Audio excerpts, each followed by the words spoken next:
stock. This is a Restore Muscle Car edition. Got Mr. Dave Hall here. He founded Restore Muscle Car in 2005. Yes, sir. Morning, sir. Morning, Dennis. And we got Big Chris. How are we doing? Good to see you, Dave. Glad to have you. So all three of us are muscle car nuts. We all love Pontiacs, but these two are Pontiac fanatics. We've got three here we want to hit on today. We're going to talk about some of the history of first generation Firebird and Trans Ams and the F-body cars, which were made from 70 to 81. Come on in and follow us. So this first car I want to hit on, I called you on, Dave, before, actually Chris and I were looking at it before we bought it, because there was a little bit of confusion because we didn't have PHS on it.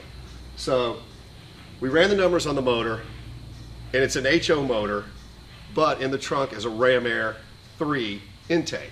So we're like, has the hood been changed? Well, it hadn't, because the date codes are right on it. The hood hasn't been painted. The fenders had, and the rest of the car was real. So you know the foremost authority on these, Rocky? Yes, Rocky Rotella actually he's wrote multiple books on the Pontiacs, and especially when it gets into performance stuff. But he was actually one of the writers for High Performance Pontiac when that magazine was around for years doing that. But when I reached out to him about this car, he said, yes, definitely with the options that this car has, it is a Ram Air. You know, car just doesn't have the Ram Air hood on it because it wasn't the option that came with it. So, which would probably maybe not make it more valuable, but definitely rare. Oh, definitely. Rare. I mean, because who would have ordered a Ram 3 with an HO intake, but not the air cleaner in the hood? Total sleeper car. It's kind of a bit skewy, right? Yes. So I remember we were talking to Dave on the phone. He said, just buy it. Well, so we hit Jim Masson up at PHS, and sure enough, what we'd hoped was correct, 400 HO, heavy-duty Ram Air inlet. Oh, yeah. Yep. What else is really special about this car in 1969 were the stack gauges. Correct me if I'm wrong, you generally only see those in a Trans Am. Generally, yes. I can't remember seeing a first generation car with it. This car's got. No. Check it out. Typically, yes, definitely in an HO car, it would have been an option for them to have. And then the stack gauges alone are one of the most sought after options when it comes, let alone a 4-speed, to have in just a 69 Trans Am. There's a lot of them didn't have it. Right. So, and this interior is untouched. It's totally original. Check it out real quick. I mean, you look at these cars all the time, but the dash isn't cracked. There's no rust on the dash. Tack, stack gauges, original radio still in it.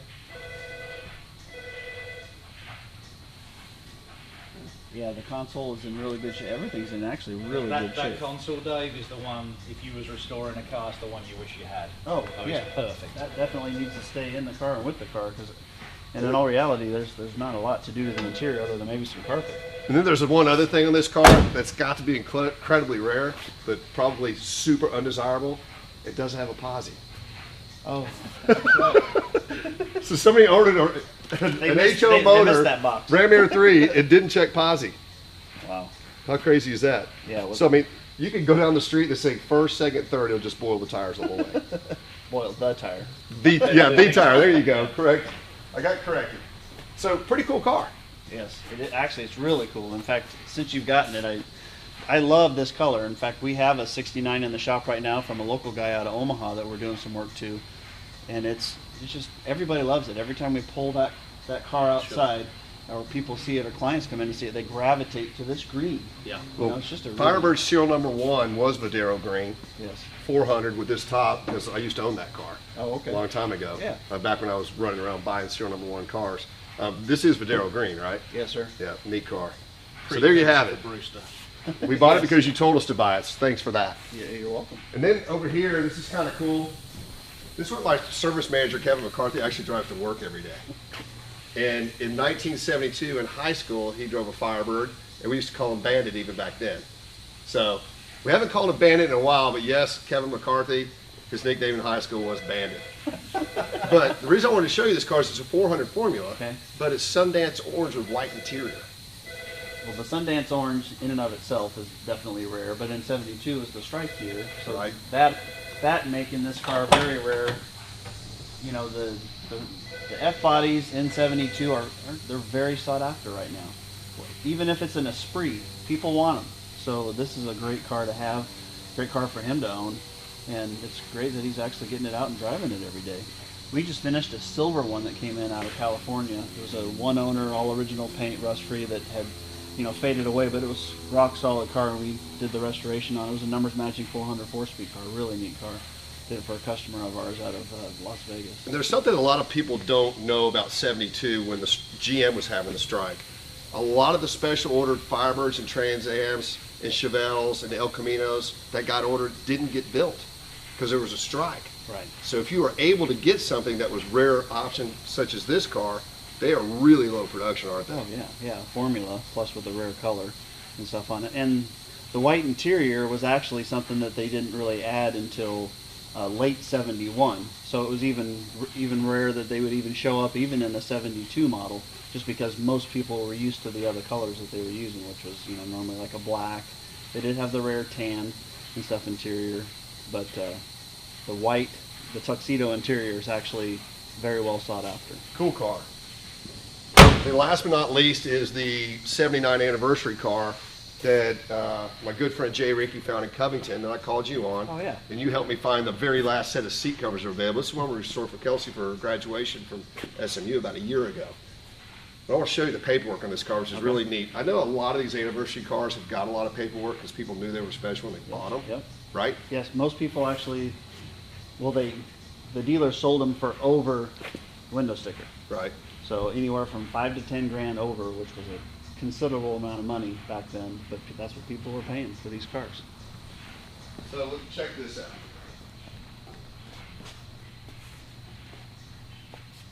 We got the original owner's manual book kit, which is not that big of a deal. We've got the original sales invoice.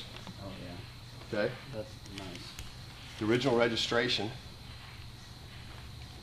The actual original 20-day tag that was on the back. Oh wow. The window stickers came off without tearing. That's really They're usually nice. so heavily glued. Yep. It's got the window stickers. And then when we tore this car apart, we were bugging you for parts. You helped us with that a lot. We found 3 build sheets. Oh wow. How unusual is that? That is very unusual. That was in the interior. Okay. In the back seat. This that- one was under the carpet. Under the carpet, or was it actually underneath the seat, like on the frame of the seat? Actually, that's right. Back seat, front seat, Okay. Yep. on top of the gas tank. Yes. Taped with a piece of black That's tape. awesome. Yeah. That's correct. Yeah, we find a lot of them kind of shoved up in the springs underneath the driver's seat or one of the front bucket seats. Another neat thing about this car That's awesome. 3 builds. is we actually got it from the original owner. It was a lady on its original title, actual miles. Look what she parked in her garage. 1987. Oh wow. So it was a great car to start with. What- It's got 61,600 miles on it now. And we pulled the motor out, so the 4-speed cars were 400s, and the automatic cars were Oldsmobile 403s, right? Yep. So, and it was numbers matching car, and this is an automatic car with a 403 in it. Pop the hood real quick, Chris, if you would, please. But we pulled the motor out, sent it down to Jamie Wells, and I think your shop does this as well. We had this discussion before. But now when we're restoring these cars, we always dyno the motors before we put them in the car. So we don't have a yo-yo. It's nice. I Yeah. hate that. I know. So you spend more money. You do. But More you- money, more time. I think over time it's better off. So But if you look at the negative side of it, if you were to have a problem and it's already in the car and you got to pull it back out, you've already huge amount of fixed it. labor. So And nobody in the shop likes to do things twice. no, nobody does. Yeah, when we're done with the car, you want to be able to just step back and say, hey, we're done, ready to go. So what percentage of cars do you get into your place to restore with that amount of paperwork? Oh, never. It's very It's rare. pretty comprehensive, Very ain't rare. it? I mean, typically a build sheet, 1 to find 3 in the car, and actually in that condition, especially the one above the gas tank, because Yeah. typically they're underneath that, that insulation pad that's put on top that's got tar on it, and so it's normally stuck to it. And They get wet And as so you well. maybe get like half or a partial build sheet. This still has original gas tank in it. When we dropped it, we put a sending unit in it because the Oh, gauge yeah. was off. Yeah. The tank wasn't rusty. Oh, that's nice. This car was always garaged. But here's why I had you stop by. Okay. She wants a new red eye. Okay. She is wearing me out over that. And she wants the new white knuckle color. I don't know if you've seen it or not. No, actually, I have not seen it. And you told me if we ever sold this car, you get first shot at it. Yes, So she wants to sell this.